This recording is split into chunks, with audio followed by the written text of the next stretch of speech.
What is up, guys? Ivan here with getivan.com, and this is a follow-up video to my command prompt keyword multiplier video. This video is on use cases for the command prompt keyword multiplier. So let's go ahead and hop over to the blog post and we'll take a look at some of the stuff that I've put down now. In the future, I may think of some other things and add them to these lists, or add some screenshots or something like that. So you might want to check back in the future and see if this has been updated. And if anything comes to mind, please let me know and I will include it on the list. But this is what I've been able to come up with so far off the top of my head, and it's quite a lot. It's enough to keep one busy for a while. So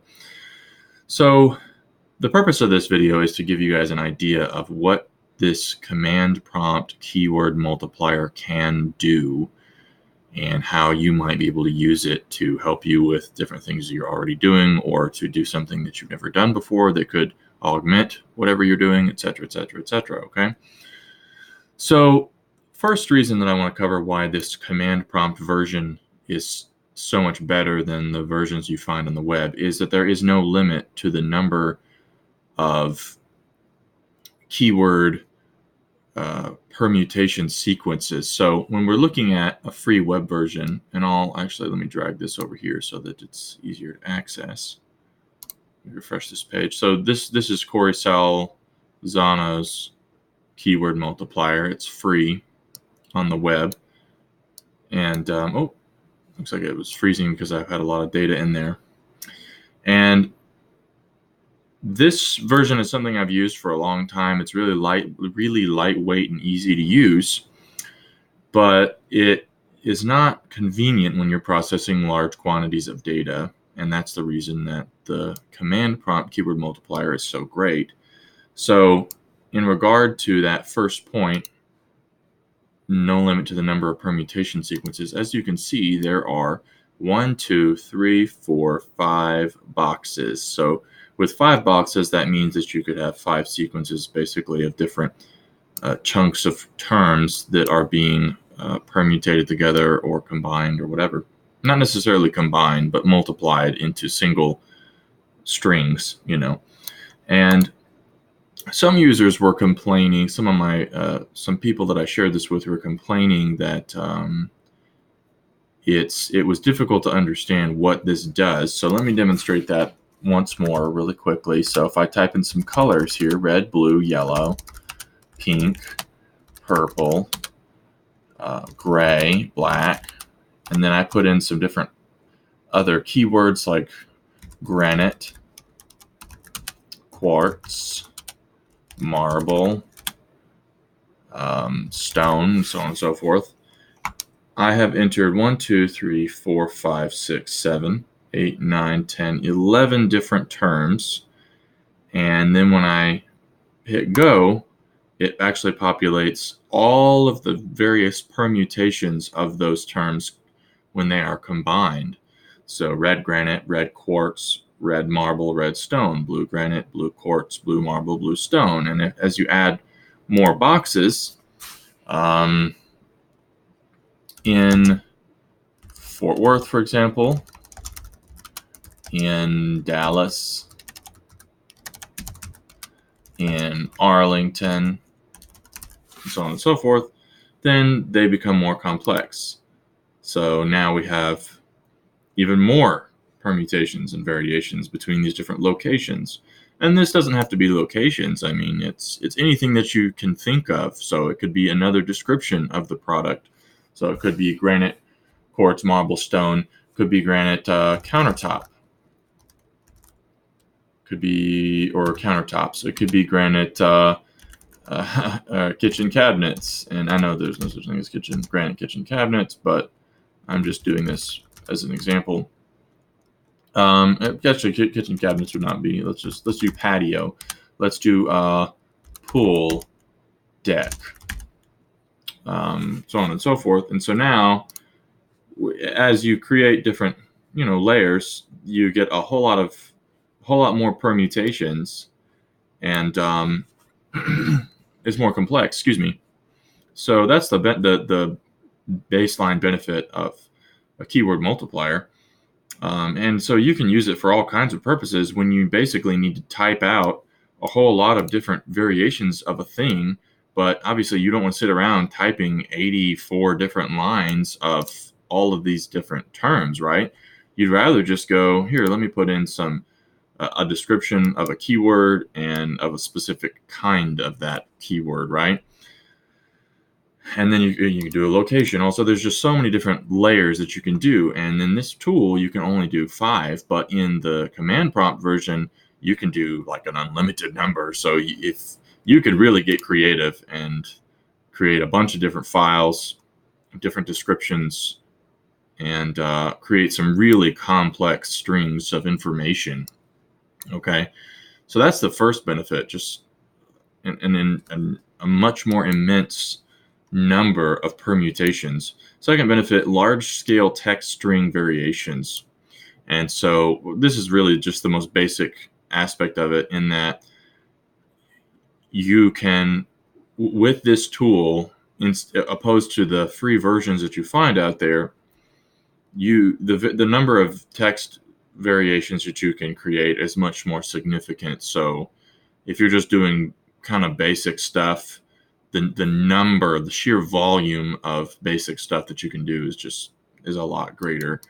And that's the same thing really with this large scale syntax variation. So this tool can be used to combine any grouping of text-based information or even number-based information. And so you can use this with syntax. So for example, if I was going to take these colors, I could come over here to Scrapebox and create some syntax using this Scrapebox text editor. I could paste in a bunch of colors. Let's say, for example, you had a list of 1,000 colors. Then you could go, okay, well, I'm going to convert this to syntax in Scrapebox, and boom, it converts those into syntax. And then I don't think you can stack it. Let's try it here. But you could open another text editor. You could copy this somewhere. Like, let's say we copy this over here. And then let's say we had this other list. Let me see what happens if I put this down here and I convert it again. I don't think it'll work properly. Let's see, convert syntax. Let's see what happens if we preview it. Yeah, it doesn't populate it properly. It doesn't read it properly. But you could put in another list of a large amount of products, for example, and then convert that to syntax. Then copy that over, bring it over here, and then so on and so forth. And if you had a really large quantity of syntax, here, let's see if this test will work. It might require a little bit of additional formatting, but that's the beauty of the keyboard multiplier. If something requires a little bit of extra formatting, you can just put it in the next box. You can add another text file and populate the formatting into the keyword variations. So you can use this even for simple symbols and notations that you want to do to some group of text or some variation of lines in a piece of text. So let me grab this here and paste this down. And we have a lot of spaces in here. There's a way to remove spaces in bulk, but I'll just delete them right now. So this has created for us one single line of syntax variation, and then we can go on in here and test it like this. And as you can see, black stone pool deck, pink marble patio, red stone patio, blue marble patio, red quartz countertop, so on and so forth. And so you can, that feature right there alone is extremely convenient, even from a light standpoint. But just imagine, what if you could use this at the level of tens of thousands or hundreds of thousands. You can create some extremely sophisticated and complex syntax variations using this kind of a tool, and especially the command prompt version that lets you do things at just a huge scale. So that would be the most basic use of the program, right? Now, here are some of the things that I could feasibly see myself using this for. I mostly use this for email purposes, okay? Contact form scraping, let's cover that one here. So let's close this. Let me clear this. So under platforms, under Scrapebox, you can go click on this radial, go to platforms, deselect everything, and then just select contact form. And these are some pre-built footprints for WP Contact Form 7 plugin and WP Secure Contact Form plugin. And you can actually add your own footprints if you wanted to increase the number of contact forms that it looks for, say, Divi's contact form, for example. And then you put in a whole bunch of keywords in here. So you use the keyword multiplier to create a vast number of keyword variations. And in particular, I like to do localization, so keywords with locations. And then instead of looking at just keywords at the national level, you're looking at keywords for very specific locations, and it becomes much more relevant. Well, maybe not relevant, but much deeper. You get a lot more results that way. And then harvest through Bing using Scrapebox's built-in proxies. And then that gives us a huge number of contact forms that we can submit to without having to have legitimate emails. And along those lines, you can use this to create, you could use this to create even more sophisticated user data. So in Scrapebox, they have a name generator, and you can generate just a huge number of names. So that's already pretty detailed.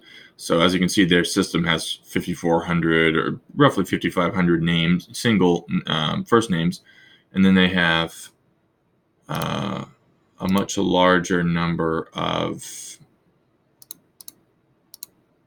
last names. So it's 88,000, almost 89,000 last names, and that'll create a vast number of, as you can see here, just huge permutations. But you could even use that to create even more significant layers of variability if you wanted to. I'm not sure exactly what you would be doing. I don't know what this number is. Let's see here, 487 million. So that's already pretty vast. But technically, with user data, and I'll give you an example here, you could create username permutations to a very significant degree. You could create passwords, names, addresses. I mean, just all this web profile user data for the purpose of creating Web 2.0 profiles. You could create extremely unique variations using a keyword multiplier, and even using the keyword multiplier in combination with Spintax to have it already formatted for this purpose, you know. Okay, so that's a pretty big one there. And then general email scraping is another one. So you can do the same thing on custom footprint with a lot of keywords, and they'll give you a lot of URLs, and then you can grab check emails from the list, from that list. And you can do the same thing with phone numbers in the same area here, phone numbers. And then the benefit here, in conjunction with something like Scrapebox, is your ability to use the command prompt multiplier to create keyword plus city, for example. So you have a much deeper search.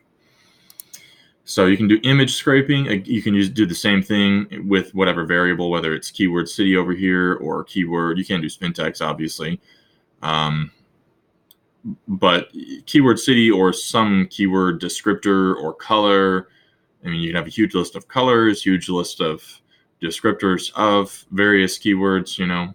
It just varies, you know. In certain niches, you're going to have certain consistent terms, and it may help to combine those terms with keywords. Okay, so you can do just a huge amount of image scraping, blog comments. So you know, you'll have a list in Scrapebox, for example, of a very large number of blog posts, or not blog posts, of blogs that you might want to do commenting on for some reason or another. And when you're creating content over here, whether it's names or it's subjects or messages, then you could create a really high level of variability in your copy. So that would be another benefit. Let's see here. Guest post searching. This is going to be a big one here, in that you could, when you're creating your keyword permutations, then you could actually create some really sophisticated permutations using footprints, guest post footprints. And so you could do a Google search. I think I may have done one earlier. Yeah, here's one. So this piece of content, I wouldn't use this one because you can't really copy it from the page, but I would find a list somewhere of footprints. And this is something like close to 50 different footprints. Submit an article, add guest post, add article. This is a guest article, guest contributor, become a contributor, submit a post, guest post, write for us, want to write for, all these different variations that tend to accompany sites that offer guest posting opportunities. And so you could copy paste those typically you could copy paste those into one of these boxes, for example, and then throw down your keywords and get a very large result in return. Now, imagine if you had just an even bigger list. Maybe you had a really big list of keywords, like, I don't know how many keywords, but let's say you were targeting, say, 5,000, well, maybe not 5,000, let's say 1,000 keywords, 50,000 locations. So then it would be like, or 40,000 locations, it'd be like 40,000 keywords. And then times 50 of these different guest post footprints, that's 2 million permutations there. And Scrapebox already allows you to put a footprint up here. As you can see, you can put a little footprint as a prefix, but it's a lot better to use a keyword multiplier to just to allow you, which will allow you to make a more sophisticated footprint. So with this method, you could do a lot more research on guest posting opportunities. Okay, moving forward here, there's also large scale domain hunting, and this is a really, really cool one. So these are all things that I'm familiar with. I haven't done all of these. I mostly have done these two, and then I maybe done a couple of these other ones. But this one is really big because, and as you can see here, I added formula for TLDs and prefixes and suffixes. So you could put your keyword here, or you could put a prefix here or something like that, and then put a keyword. So I don't know, what would a good keyword be? I guess we can just stick with the stone concept. So granite, quartz, travertine. I think that's how that stone is spelled, travertine. And then marble, for example. And there's a lot of other kinds of stone. And then your suffix, you could do a TLD suffix. So you could have a list of TLDs like .com, .net, .info, whatever, X, Y, Z. And so you could do something like dictionary domain hunting. So you could have a list of, 50,000 dictionary words, and then you could just be looking for single word dictionary, TLDs. And this is actually kind of legit. There was a point when I was doing some of this like 3 years ago, and I made a very small amount of money on registering single word GTLDs for things like .club. You could do .us. You could do .click. I like .click. And I remember selling. I sold a few, and one of the ones I remember selling was camouflage.club, and I think I sold that for like $40. So you could just buy single word domains and sell them for small amounts. It's not something I've tried at scale, but I know that it's a thing because I've done it. You could also put this in the lower box, and you could do suffixes in addition to the single word. So you could do ly, you could do io, you could do I don't know what the cute domain suffixes are. Granitely, quartzly, quartzio, quartzomatic. I don't know. There are websites that give you lists of these things, but you could put a list of 40 or something or 50 different of these things and then 50 different TLDs, and then you can mash them together. And I mean, just those few right there gave us 112 permutations, you know. So if we had 1,000, here, let's see what happens if I grab one of these lists. So here's a list of nouns. If I was to take this list of nouns, there's 6,800 nouns. Let's see what happens. Hopefully this tab won't crash.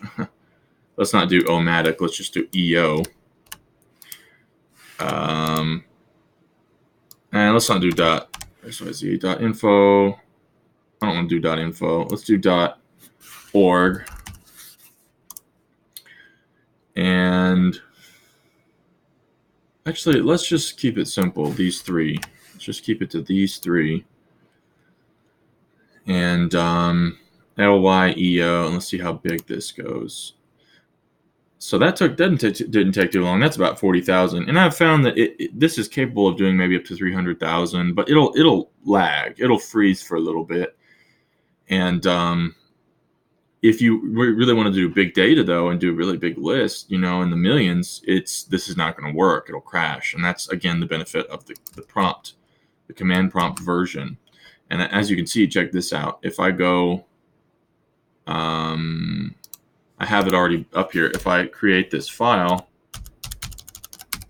there it is, and hit enter, it'll take a second, and then it will finish. There it goes. And if we take a look at, hold on one second.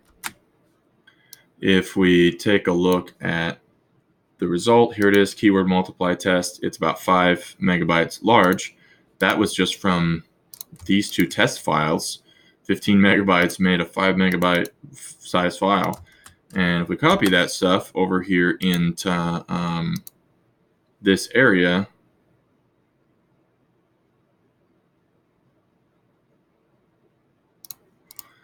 then and paste it, then we'll see that is 215,000. And so 215,000 permutations created in just a matter of seconds. It's pretty good stuff. And so with these results, for example, let me copy these. We could then go over to Scrapebox here, and let me see. Sometimes I'll have a keyword tool to remove spaces, but if you're doing big data, see your text cleaner, that's what I like to use. If you're doing big data, then you can't, you wouldn't be able to do that. So give me just one moment here. Text file, dupe, sort, split.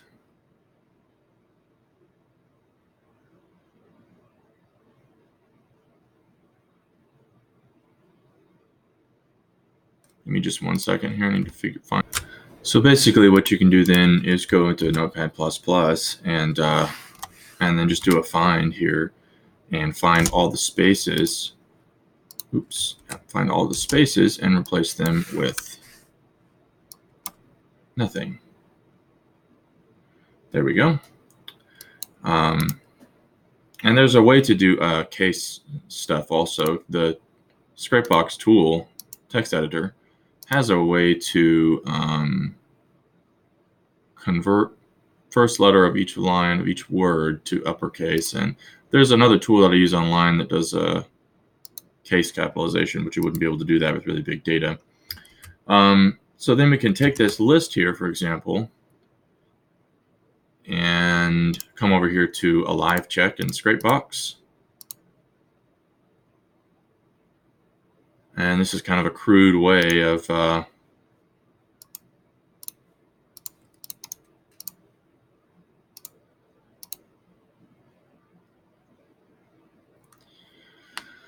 doing a bunch of domain checks.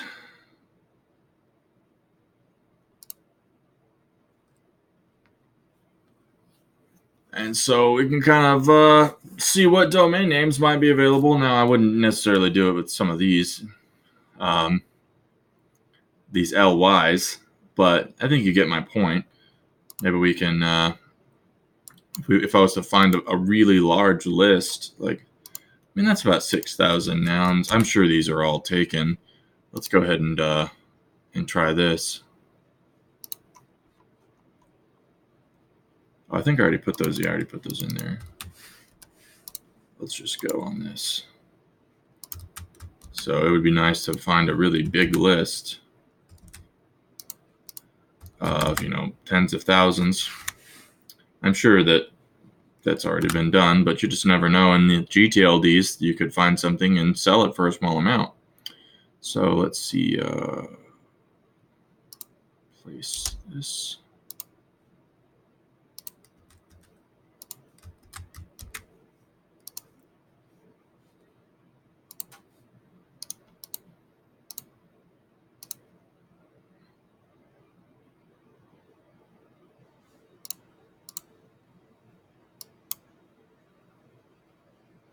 Oh, look at that. Pathway.com? That can't be. There's no way that's right. Fund? Okay, that's not right. Interpreter.net. Some of these are suspicious. Vermicelli.org.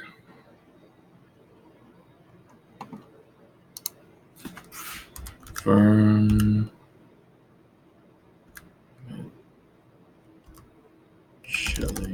I didn't. Vermicelli. Vermicelli.org. And I wouldn't. I would be checking these in bulk through something like Uniregistry. For some reason, that one came back as not alive. This typically works. I've done it before, but some of these are no good. Obviously, you can do Whois also. You can do Whois scrape and export to like a CSV. I'm just gonna let this run out of curiosity. Some of these websites must just be coming back as, even though they're parked, they're not alive because they're clearly some of these are clearly taken. But anyways, that would be another use, is the point. So yeah, you can use this for just really kind of any large scale permutations that you'd want to do, and then you can use it to scrape for contact forms, or scrape for raw emails, scrape for phone numbers, scrape for images, content for blog comments, scrape for guest post searching opportunities, and you can use this for large scale domain name hunting. But that's pretty much it. I appreciate you watching, and I hope this was helpful and helped to make sense in terms of how this can be useful when you're using it in command prompt for really large scale purposes. So that's pretty much it. Thanks. Bye-bye.